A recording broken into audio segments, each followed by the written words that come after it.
Should you study architecture? I'm going to answer that question in 5 points. To give you some context, I have just finished my Masters of Architecture degree. I've been in the architecture profession for 6 years now, and I absolutely loved my time studying. In this video, I'm going to touch on both the positives and negatives about being in the architecture profession.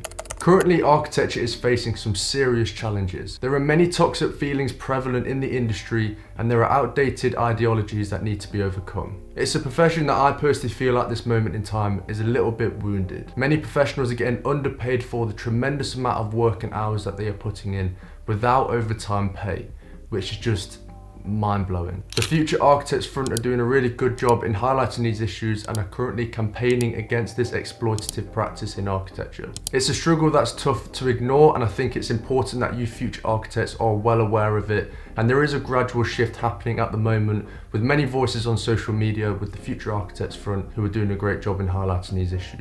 Studying architecture equips you with an amazing transferable skill set that you can take into architecture or out, and it opens up a lot of future prospects for you. It gives you amazing verbal and visual communication skills at a high level. It teaches you how to problem solve, strengthens your strategic and logical thinking, and fosters creativity and innovation. With this kind of skill set, many doors are going to open for you, not with only just in architecture, but also into many other creative disciplines, into media, into marketing, into communications, into graphic design.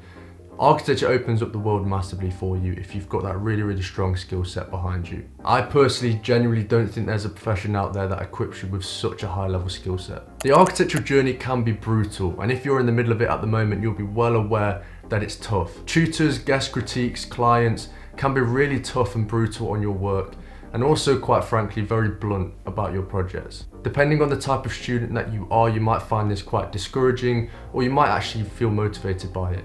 But it can be quite brutal. And with such a competitive field, the standards of students is very high. So when you're trying to find a job, often it's quite hard to compete with one another because there are so many really good students out there. There's always more to do, more to try, and more things to improve on in architecture. I personally find the never-ending opportunities and possibilities within architecture really exciting. It keeps me on my toes, it keeps me going. It definitely never gets boring. However, this never-ending strive for perfection can lead to an unhealthy work-life balance. It definitely becomes a cycle that needs to be managed, and maybe it's a consequence of the pressure that your tutors, critiques, clients put on you for this strive of perfection. It is a consequence of this high demanding profession that we are in within architecture. All-nighters are a known and glorified consequence of this workload, and this is a really unhealthy trait that I think architecture has. I'm telling you now from my personal experience, all-nighters are not a good idea.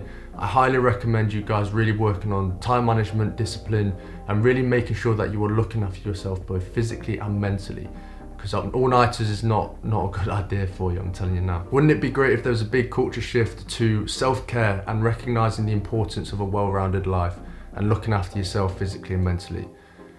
We could start that today. And the final point I wanted to make today is one of the most fulfilling things about studying architecture is that you have the opportunity to make a difference. Designing thoughtful spaces for people to live in, building communities, and creating smart and healthy environments can genuinely impact lives. As the world grapples with climate change, we can make a difference by creating sustainable architecture. While currently early on in your architecture career, you might not feel like you're making a difference, stick by it and eventually you'll come through. So I didn't actually directly answer the question, but I gave you a couple of things to consider. It's a complex decision to be made, and I think it's important to be aware of both the positives and negatives of the profession. While the profession has its challenges, I think it offers a unique and rewarding path for all of you students. Architecture is in the middle of a very positive change, and you guys can be a part of it. Thank you for watching today's video. Hope you enjoyed it. If you did, make sure you smash the thumbs up button. Make sure to subscribe, hit the notification bell, and I'll see you next time. Peace.